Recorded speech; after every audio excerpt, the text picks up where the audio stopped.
Qocaasin buran jennaan rabbi keessa jiraa jennaani rabbiin guyyaa sanirraa qaama qocaa dhagaa ofiiseef jechuudha. Morka jara kanaatiif jecha sii fixachuu barbaannaa nuuf fixadhuu walii fixannaa jedhan. Manguddoo dhaabadhaa rakkoo teessan miidhama keessanillee manguddoo kana turaala jennaan hayyee. Sababa haadha sabboontuu nutti taphatan kana maraa kan godhe haadha sabboontuuti. Manguddoon dhugaa seetee haasaa isaanii waan sandala iddee dubbii manguddollee lafatti darbanii dubbiin dubartii waan haaqisan qabduu jedhan sun akkas. Yookaan as deemtee dubbii tanaa dhuftu sibira dhaabbannamu dhaabannee si ilaallamu akkam si gooname. Assalamu alaikum warahmatullahi wabarakatuh. Jira jirtu hordoftoota fi kabajamtoota keenya bakkuma jirtanitti nageenyi keenya kan jaalalaa kan onnee irraa maddee isin haa ga'u. Baga nagaa nu taatanii ammallee nagaa nu taa isin jenna. Egaa namni nagaa barbaadu naguma labsaa. Nagaa wal gaafachuun waan gaariidha. Kanaafuu ammallee rabbiin nageenya kana nuuf haa buusu. Namni guutuun nageenya odoo jaalatee nageenyi furmaata waa maraati. Egaa nutillee egaa waan biraatti lafatti waan nagaa hin dubbanne hordoftoota fi kabajamtoota keenya egaa akkuma amma dura agartanii rakkoon keenya cimaatuma deemuu malee hin laaffanne. Rakkoon keenyallee maali jettan egaa hordoftoonni keenya guutuun isaanii ni beektanii warri hin beeknellee rakkoon teennaa waan biraa osoo hin tahin dubbii jidduu haadha sabboontuutii fi jidduu hajjii fi abdiitti ammallee jidduu keenyatti deemaa jirtu jechuudha. Dubbiin sun egaa haadha sabboontuu birallee tartee nutuyyuu mana nu seentee hanga dhiibban takkallee nurratti deemtu takkallee geennee jirra agartanii jirtan isinillee waan isinii haarayaati miti. Nutis gaa warri miidhamnee aarsan silaa barbaachisu kafallee miidhaan nurra gahellee rabbi galanni haa ga'u fayyinee jirra. Yoo rabbi si miidhin namni si miidhallee waa takkan taatu miidhaan jabduun ta rabbiiti. Rabbiin keessa jiru qocaasin muran jennaan rabbi keessa jiraa jennaani rabbiin guyyaa sanirraa qaama qocaa dhagaa ofiiseef jechuudha. Akkuma gaa isin agartanii isinillee waliin hubeynu nutillee gaa wanni nurra gahellee waan laalessaa waan jaballee tahuu. Rabbi nu baasee alhamdulillahi rabbil alamin xiqqoo ofiitiin nutiifatee fayyinee as geenne ani muxafalee jechuudha. Akkuma sanii eega waan san dalaganii booda gabbahanii nuti fi haati sabboontuu ni fixannaa akkuma isin agartan sana haadha sabboontuutti bilbilanii haadha sabboontuu nuti ni fixannaa dhimmi keenya dhumuu qabaa akkasitti balleessin dhiibee sitti balleessine yoo masitti balleessuu baannayyuu morka jara kanaatiif morka keenya beeka wanni sun. Morka jara kanaatiif jecha sii fixachuu barbaannaa nuuf fixadhuu walii fixannaa jedhan. Akkasitti guyyaa sanillee haati sabboontuu ana qofa osoo hin ta'in ijoollee miidhamte tanallee jennaan kan ijoollee itti dhiisii ijoollee walii fixanna karaa biraatiin walii fixannaa jedhanii ayyee jennee nutillee itti dhiibnee achi booda dubbiin akkasitti nafnee manguddoon baatee gama haadha sabboontuullee dubbiin kan irraa ka'e isaan jidduu waan ta'eef nutilleen akkuma ragaatti jidduu buune. Kan egaa manguddoonni dhufanii jarri sunillee dhufuu qabanii sababa kana miidhamanii jedhanii nutillee waamanii kaanee dhaynee haasawamtee wanni martuu taatee ijoollee miidhamte akkana kaasaa qabdii yaalamuu qabdii jedhanii ayyeeni yaallaa maal jedhanii manguddoon fixxee achi booda araaramuu keessan himaa jedhanii haati sabboontullee kalaas tamaam jennee adda galle. Jarri maafiyaan kun duraanumayyuu haadha sabboontuu keessan nu argatanii araaramuu qabna jedhanii haati sabboontuu eega qabamte akkanaa jennee nutilleen eega manguddoon nu waamte waan manguddoon su waamte hin dinnu. Dhiiga keenya baafachuuf odoo olii gad deemaa jirru odoo karaa masilaa barbaachisu karaa seeratii fi karaa kamiinuu qorannoo adda addaa guurachuutti jirru. Wanni kun nutti dhufee jennaan manguddoon dhaabadhaa rakkoo teessan miidhama keessanillee manguddoo kana tulaala jennaan hayyee manguddoon halaaltuu jennee itti dhiifne. Jarri maafiyaan duraanuu dubbii dalagan kana maafiyummaan isaanii achi siqu. Sababa haadha sabboontuu nutti taphatan kana maraa kan godhe haadha sabboontuuti gaafa durillee mana seeraa dhayxee jarri kun jara maafiyaadha.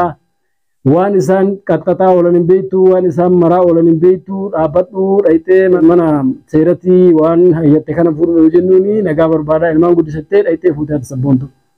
Jarri jara nagaatti amanuu miti. Yoom illee taanaan jarri namaan taphata jarri sammuu ofiitillee taphate sammuu namaatillee taphate sammuu manguddootillee taphata. Manguddoo dheengadda gabba heenillee taphatee ofillee taphatee jechuudha jarri. Akkuma isin argitanii jettan san jechuudha. Jarri araaramarraa hajaan qabu duraanuu dubbiin tuni kaatee ijoollee tan akkana goonee ebalullee asiin Mustafa Simiinee asiin Sayidillee tumnee jechuudha. Kanaafi jidduu kanatti waan kana qabbaneessuu nagaa jennee dhufneeti waan kana kanarraa balleessine jechuufi mala san dhaatanii gabbahan jechuudha. Eega dhaatanii gabbahanii ittiin ijjahanii jiranii manguddoon dhugaa seetee haasaa isaanii waan san dalaydee dubbii manguddoollee lafatti darbanii as deebi'anii amma yoo barbaadan lola barbaadanii lolaan koottaa jedhan jechuudha jarri. Jarri kun jara nagaatti amanuu miti. Nama nagaatti amanummoo gowwoomsanii nuti nagaa barbaadanii araaramnaa jedhanii waan kana dalaganii jechuudha. Isaan wanni waan kana dalaganii tokko dhiiga keenya lafa balleessu ammallee mootiyyuu dubbii tana kanarraa maysanii dhoysanii akka biraatti jijjiiruuf. Lammata immoo jarri ka'umsumarraayyuu waa'ee kaayyoo araaramaa hin qabu.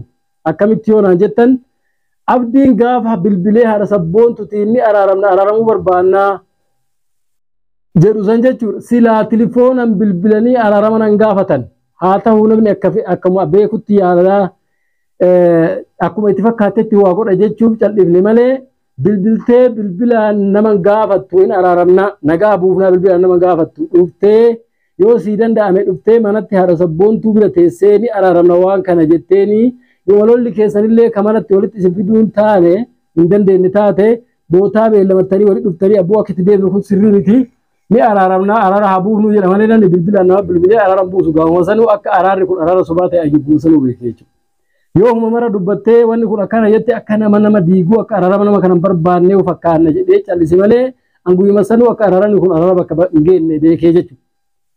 Lammata haati sabboontuu gaafa durii manaa kaate nutillee waan kanarratti si gargaarre mucattiidha mucattii rakkoo caaltuuti. Gaafa as deebitee jara kan hin araaramne siin jedhanillee mucattii tana akkamitti fiddaleessa jirta jettee dhugaa mucattii odoon baasin araaraaf jarjartee jechuudha. Dubbiin dubartii waan haaqisan dhabduu sun akkas nu goote jechuudha sabboontuu. Kana waan ta'eef har'a mootuyyuu gad deebi'anii yoo isaan gosa haaraa si deebi'anii gaaf duriituu si dhaadatanii eega diddeen irraa taa'u didda sabboontuu si jalaa fuunaa siin jedhanii si dhaadatan. Har'a as deebi'anii manguddoo sanis salphisanii sillee mootuyyuu si salphisanii nutillee nu salphisanii dhiiga keenyas lafa balleessanii araaraman barbaachisan diiganii lola barbaadanii karaa lolaatiin deemaa jedhan. Shuuf laala akka isaan itti namaan taphatan. Kana waan ta'eef kaleessa si bira dhaabbannee haadha sabboontuu dubartiidha miidhamuu hin qabdu namni bira dhaabbatu hin jiru jennee waa maraan si bira dhaabbannee aarsaa san guutuu kafallee tumamne. Miidhaan nurra gahee maatii keenyatti rakkoon gallee haati warra keenyaa dalagaa dhaabdee manatti nu yaalaa turte. Har'a mootuyyuu hoggaa as deebite mee hoggaa ati as deebitee dubbii tanaa dhuftu si bira dhaabbannamu dhaabanne si laallamu akkam si gooname. Laal akka itti nulleen taphattee ofilleen taphatte laalime. Jarri maafiyaan araarama hin fedhu jara araaramaan feene jara kanaaf nageenyi hin barbaachisu yoo jarri nagaa dullaan dhufan dullaan itti dhaqu malee nageenyi hin barbaachisu jennee odoo sitti himnu ilmaan guddifadhaanii araarama jarri waan ilmaan keetirraa haajaa qabuu miti. Nama jireenya namaa isiintu dubartii jireenya ofii haa oofattuu jedhee yaaduu miti osoo yaadanii akkana godhanii jechuudha. Maali kana guutuu namaan taphachuun akkanatti? Tapha akkana kaleessa siin taphataa turan jarri kun nuun taphachaa turan maaf haadha sabboontuu bira dhaabbattan jechaaf tarkaanfii akkasii isaan irratti fudhatanii jechuudha. Tarkaanfii isaan fudhatan sun silaa tarkaanfii cimaa silaa rabbi nu baasuu baate jechuudha. Ati as deebitee haadha sabboontuu ijji qarooteen ofii dura boottii saduu gootee ofii keetii akkuma jettan ilmaan guddisa mashaakilan barbaadu jettee nu mashaakilatti nu dhayxee dhayxee araara kanallee fudhattee kama araarri kunillee si milkaa'e kanuu milkaa'een jechuudha. Har'a rakkoo kana guddaa keessa seente. Mee amma akkam ta'a dubbiin mee akkam gootaree haya. Nuti kaleessaa si bira dhaabbannee aarsaa guddaa san kafalle baga naaf kafaltan aarsaa san jetteetu nu gadi baatee nuufillee sagalee nu hin taane jechuudha. Dhufteetu nu gaafanne bilbilaan baga rabbi isin baasee nu jette malee. Nuti garuu siif jecha aarsaa san kafallee tumamne tarkaanfiin ilaa lubbuutti nu geette sun nurra geettee Mustafaan amma ilkaan socho'e kunilleen odoo isaan tuman ilkaan socho'e kunillee siif jecha aarsaa kana kafale.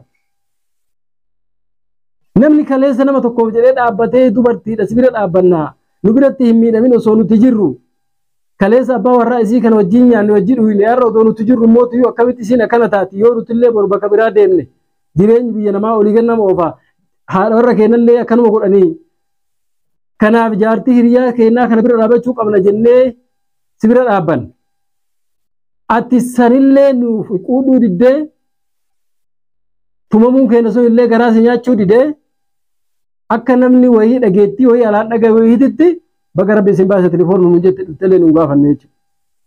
Humaa miti.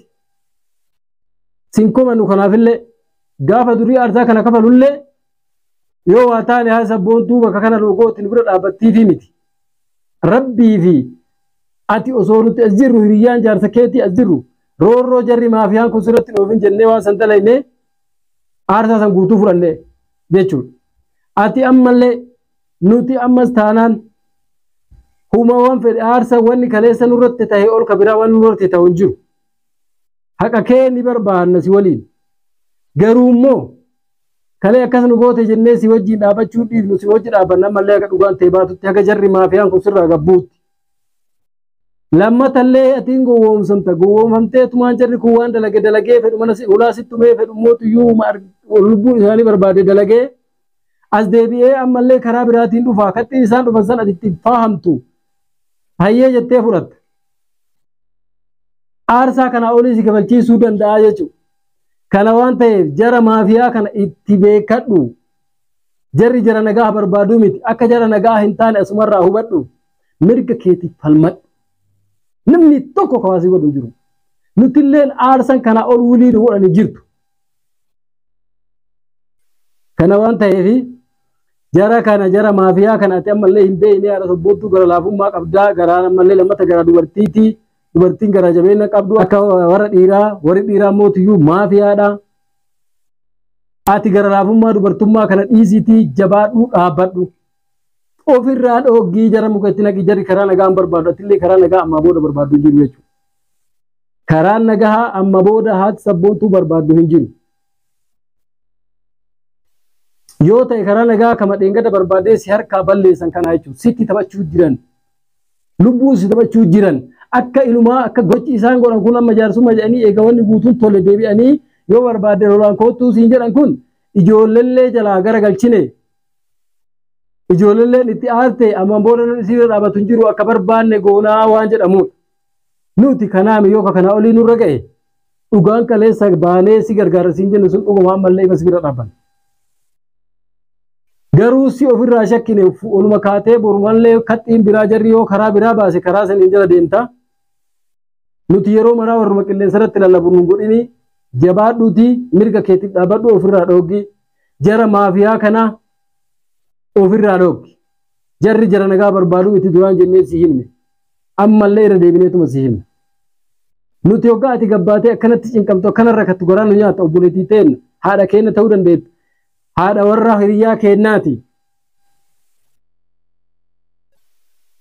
Jarri jara nagaa amanu jettee ittiin amaninii itti of hin kenninii ofirraa dhoogadhu nagaa keetiifillee amma booda nagaa kee kan fuulduraatiif dhaqiitii gara seera dhimmi ilaallatutti ofirraa jara kana gabaas nagauma keetiifuu nuti waan taane bira kanne kana olii waan nu godhu jiru siif yaada'u jira nu boodin isii akkam ta'a. Yoo kana jennu isin immoo hordoftoonni keenya jarri kun jara nagaa fedhuu mitiin jedhina nagaa ni feena. Aarsaa guddaa san kafallee manguddoon nutti dhuftee jara dhaabbadhaa isinii ilaallaa jennaan hayyee manguddoo ol seeri nu laalu jennee manguddoo dhaabbannee